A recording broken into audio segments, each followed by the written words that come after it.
পাহাড়ি বাঙালি সংঘর্ষ, পরিস্থিতি নিয়ন্ত্রণে রাঙামাটিতে ১৪৪ ধারা জারি। এদিকে নবীকে নিয়ে কটূক্তি, এবার চিকিৎসককে হত্যা করল পুলিশ। জানাবো মেয়াদ শেষ হওয়ার পরও যে কারণে ভারত ছাড়ছেন না শেখ হাসিনা। বায়তুল মোকাররমে দুই পক্ষের সংঘর্ষ, কয়েকজন মুসল্লি আহত। এবং সর্বশেষ জানাবো বন্যার্তদের জন্য ২০ কোটি টাকার বেশি ত্রাণ সামগ্রী ও নগদ অর্থ সংগ্রহ বিএনপির। শুনছিলেন সংবাদ শিরোনাম, এবারে বিস্তারিত। পাহাড়ি বাঙালি সংঘর্ষ, পরিস্থিতি নিয়ন্ত্রণে রাঙামাটিতে ১৪৪ ধারা জারি। খাগড়াছড়ির দিঘি নালার ঘটনাকে কেন্দ্র করে রাঙামাটিতে পাহাড়ি বাঙালি সংঘর্ষের ঘটনা ঘটেছে। এই সংঘর্ষের ঘটনায় উভয় পক্ষের বেশ কয়েকজন আহত হওয়ার খবর পাওয়া গেছে। এ সময় বেশ কয়েকটি গাড়ি ভাঙচুর ও দোকানপাটে অগ্নিসংযোগের ঘটনা ঘটে। পরিস্থিতি নিয়ন্ত্রণে পরবর্তী নির্দেশনা না দেওয়া পর্যন্ত রাঙামাটিতে ১৪৪ ধারা জারি করেছে রাঙামাটি জেলা প্রশাসন। প্রত্যক্ষদর্শীরা জানায়, খাগড়াছড়ির দিঘি নালা ঘটনাকে কেন্দ্র করে সকালে পাহাড়ি ছাত্ররা বিক্ষোভ মিছিল নিয়ে রাঙামাটি শহরের বনরূপা আসলে এ সময় তারা বেশ কয়েকটি গাড়ি ও দোকানে হামলা চালায়। খবর পেয়ে বাঙালিরা প্রতিরোধের চেষ্টা করলে উভয় পক্ষের মধ্যে সংঘর্ষের ঘটনা ঘটে। সংঘর্ষের ঘটনায় বেশ কিছু দোকানে অগ্নিসংযোগের ঘটনা ঘটে। এ সময় আহত হয়েছেন উভয় পক্ষের বেশ কয়েকজন। পরে সেনাবাহিনীর সদস্যরা এসে পরিস্থিতি নিয়ন্ত্রণে আনতে সক্ষম হয়। তবে শহরে এখনো পরিস্থিতি থমথমে রয়েছে। শহরে পরিস্থিতি নিয়ন্ত্রণে পুলিশ, সেনাবাহিনী ও বিজিবির যৌথ টহল টিম কাজ শুরু করেছে। এই সংঘর্ষের ঘটনার কারণে শহরে গাড়ি চলাচল ও মানুষের উপস্থিতি কমে গেছে। নবীকে নিয়ে কটূক্তি, এবার চিকিৎসককে হত্যা করল পুলিশ। ধর্ম অবমাননার অভিযোগে পাকিস্তানের দক্ষিণাঞ্চলে এবার একজন চিকিৎসককে গুলি করে হত্যার অভিযোগ উঠেছে দেশটির পুলিশের বিরুদ্ধে। এ নিয়ে গত এক সপ্তাহের মধ্যে দেশটিতে এ ধরনের ২টি হত্যাকাণ্ডের ঘটনা ঘটল। এপি ও ভয়েস অব আমেরিকা প্রতিবেদনে বলা হয়েছে, শাহ নওয়াজ নামে মুসলিম ওই চিকিৎসক সিন্ধু প্রদেশে তার জন্মস্থান অমরকোট জেলার প্রধান সরকারি হাসপাতালে কর্মরত ছিলেন। তবে চলতি সপ্তাহের শুরুর দিকে তিনি ফেসবুকে ধর্ম অবমাননাকর পোস্ট শেয়ারের মাধ্যমে মহানবী হযরত মুহাম্মদ সাল্লাল্লাহু আলাইহি ওয়াসাল্লামকে অপমান করেছেন বলে ওই এলাকার বাসিন্দারা অভিযোগ করেন। এরপর গত মঙ্গলবার তাকে চাকরি থেকে বরখাস্ত করা হয়। তবে এই চিকিৎসক এমন অভিযোগ প্রত্যাখ্যান করেন এবং ওই অ্যাকাউন্ট তার নয় বলেও জানান। পরবর্তী সময় তার বিরুদ্ধে থানায় অভিযোগ দায়ের করা হয় এবং শহর জুড়ে তার বিরুদ্ধে সহিংস বিক্ষোভ শুরু হয়। নওয়াজকে দ্রুত গ্রেপ্তারের দাবি জানানো হয়। স্থানীয় পুলিশ প্রধান নিয়াজ খোসো অভিযোগ করেন, নওয়াজ ও আরেকজন সশস্ত্র ব্যক্তি গ্রেপ্তার এড়াতে বাইকে করে পালাচ্ছিলেন। চেকপোস্টে তাদের থামার সংকেত দেওয়া হলে তারা পুলিশকে লক্ষ্য করে গুলি চালায়। এতে পাল্টাপাল্টি গোলাগুলির বিনিময়ে নওয়াজ মারা যায়। মেয়াদ শেষ হওয়ার পরও যে কারণে ভারত ছাড়ছেন না শেখ হাসিনা। ছাত্র জনতার অভ্যুত্থানে ভারতে পালিয়ে যান শেখ হাসিনা। ক্ষমতাচ্যুত প্রধানমন্ত্রী শেখ হাসিনা ভারতে অবস্থানের ৪৫ দিন অতিবাহিত হয়ে গেছে। তবে ৪৫ দিনের সময় পেরিয়ে যাওয়ায় তিনি এখন আর ভারতে অবস্থানের কূটনৈতিক দায়মুক্তি পাবেন না। এখন তিনি দিল্লির রাজনৈতিক সিদ্ধান্ত মোতাবেক ভারতে আছেন। মানবিক কারণ বিবেচনায় তাকে আশ্রয় নিয়েছে ভারত। শেখ হাসিনা কিসের ভিত্তিতে ভারতে অবস্থান করছেন সে সম্পর্কে দিল্লির তরফ থেকে প্রকাশ্যে কোনো ব্যাখ্যা দেওয়া হয়নি। যদিও দিল্লি বলছে ভারতের কূটনৈতিক সম্পর্ক হবে অন্তর্বর্তী সরকারের সঙ্গে। ভারতের পররাষ্ট্রমন্ত্রী সুব্রামনিয়াম জয়শঙ্কর বলেছেন, আমরা যে সরকার ক্ষমতায় থাকে তার সঙ্গে কাজ করি। শেখ হাসিনা যে ভারতে আছেন সেটা স্বীকার করলেও কিসের ভিত্তিতে তিনি আছেন সে সম্পর্কে দিল্লির তরফে কিছুই বলা হয়নি।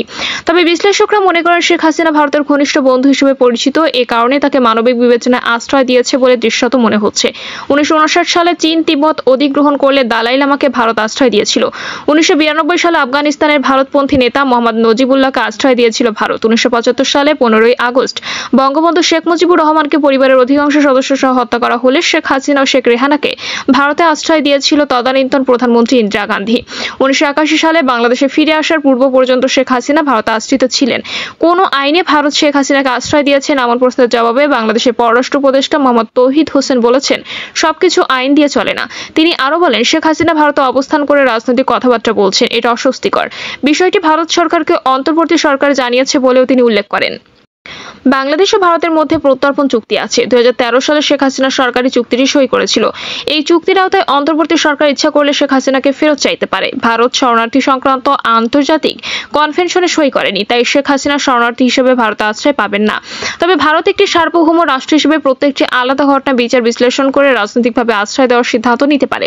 সংশ্লিষ্টরা ধারণা করছে শেখ হাসিনাকে আশ্রয় দেওয়ার সিদ্ধান্ত রাজনৈতিক বিবেচনায় নেওয়া হয়েছে। এখানে মানবিক বিষয় বিবেচনা করা হয়েছে। ছাত্র জনতার অভ্যুত্থানে গত ৫ 5ই আগস্ট শেখ হাসিনা ও তার বোন শেখ রেহানা একটি সামরিক বিমান চোখে দেশ ত্যাগ করে ভারতে আশ্রয় নেন।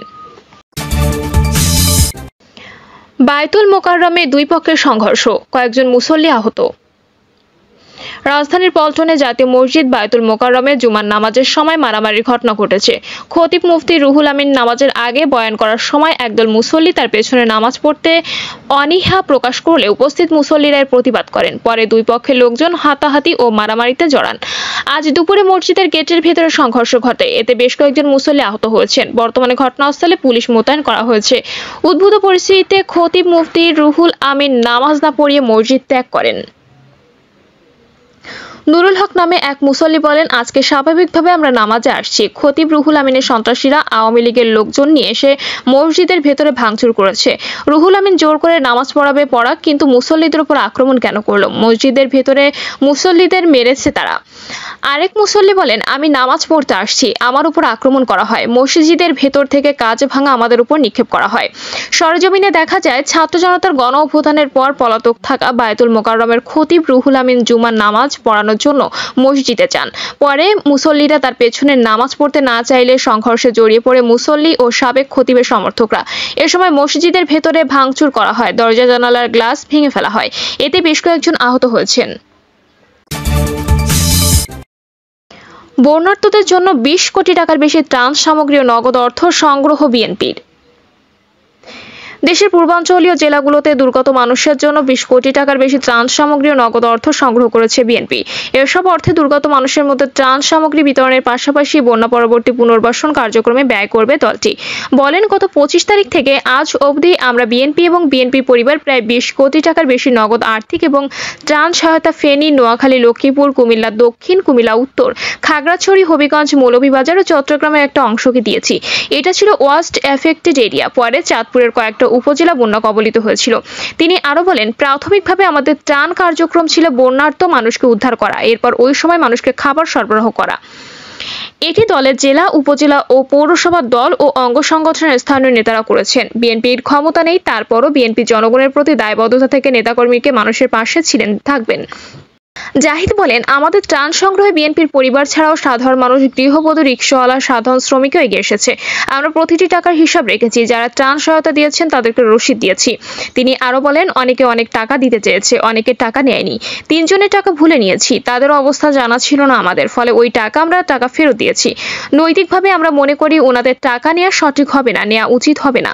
সেজন্য আমরা সেসব মানুষের টাকা পে অর্ডার করে ফেরত দিয়েছি। কাজেই আমরা ত্রাণ সংগ্রহে যেমন ট্রান্সপারেন্ট ছিলাম, ত্রাণ বিতরণেও আমরা ট্রান্সপারেন্ট আছি। তিনি বলেন, আল্লাহর কাছে লাখ লাখ শুকরিয়া যে এই ত্রাণ পুনর্বাসনের জন্য এখনো পর্যন্ত 7 কোটি টাকার বেশি আমাদের ত্রাণের একটি central relief and rehabilitation fund আছে বিএনপি দীর্ঘদিনের। সেটা এই মুহূর্তে জমা আছে, সেটা নিয়ে আমরা পুনর্বাসন কাজগুলো পরিচালনা করব। আমরা সেজন্য গণমাধ্যম সহ দেশবাসী এবং যারা ত্রাণ সহায়তা করেছেন তাদের কাছে কৃতজ্ঞ। প্রিয় দর্শক, এই ছিল এখনকার সর্বশেষ সংবাদ। আপডেট সব সংবাদ পেতে চ্যানেলটি সাবস্ক্রাইব করে বেল আইকনটি ক্লিক করে রাখুন।